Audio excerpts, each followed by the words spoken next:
இந்த காதல் பொல்லாதது, ஒரு காவல் இல்லாதது.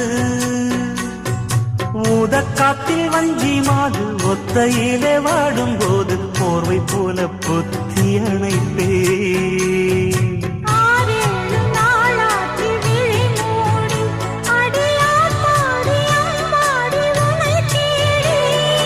நீதானே மானே என் இளஞ்சோடி, உனை நீங்காது என்றும் என் உயிர் நாடி.